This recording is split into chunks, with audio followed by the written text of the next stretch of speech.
এটাই বলতেছি যে যারা বৈষম্য ছাত্র আন্দোলনে ছাত্র ছাত্রী বিশ্ববিদ্যালয়ের বিভিন্ন শিক্ষা প্রতিষ্ঠানে যারা ঝাঁপিয়ে পড়েছিল শেখ হাসিনাকে হটানোর জন্য, এই দেশকে তাড়ানোর জন্য ৪৫ মিনিট সময় দিয়েছিল ওয়াকারুজ্জামান সেনাবাহিনীর প্রধান, ওনাকে সালাম, ওনাকে সেলুট, সেনাবাহিনীর প্রধানকে সেলুট।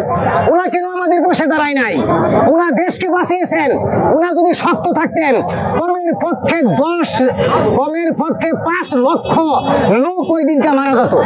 যদি ৪৫ মিনিট সময় শেখ হাসিনাকে না দিত, তাহলে কমের পক্ষে ৩ থেকে ৪ লক্ষ সাধারণ জনগণ মারা যেত।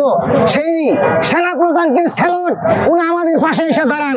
আমরা শিক্ষক, আমাদের পাশে এসে দাঁড়াইয়া আমাদের জাতীয়করণের জন্য ডক্টর ইউনূস সাহেবের কাছে কিছু বলেন। এটি আমার বক্তব্য।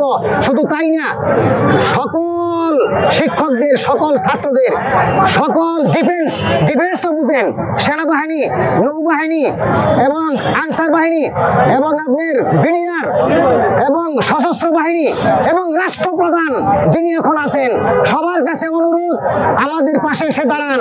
তা না হলে কমের পক্ষে ৩ থেকে ৪ লক্ষ লোক আজকে মারা যেতে পারে।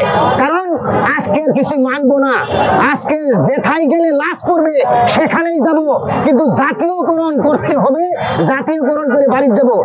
বউ বাচ্চার কাছে বিদায় নিয়ে এসেছি, বউ বাচ্চার কাছে বিদায় নিয়ে এসেছি। আপনারাও এসেছেন, আপনারাও এসেছেন, তাই না?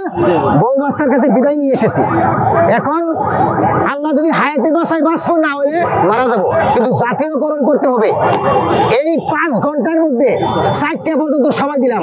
এই ৪টা পর্যন্ত যদি কোনো প্রকার ঘোষণা না আসে, তাইলে প্রধান উপদেষ্টার বাসভবন ঘেরাও করা হবে।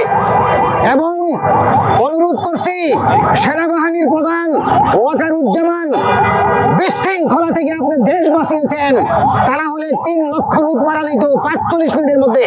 আপনি দয়া করে দাঁড়ান, আপনাকে স্যালুট করি আমরা। আপনি আমাদের পেশে এসে দাঁড়ান এবং সকল বিশ্ববিদ্যালয়ের ছাত্রছাত্রীরা আপনারা আমাদের পেশে এসে দাঁড়ান। এই বলে আমি আমার বক্তব্য শেষ করছি। আসসালামু আলাইকুম।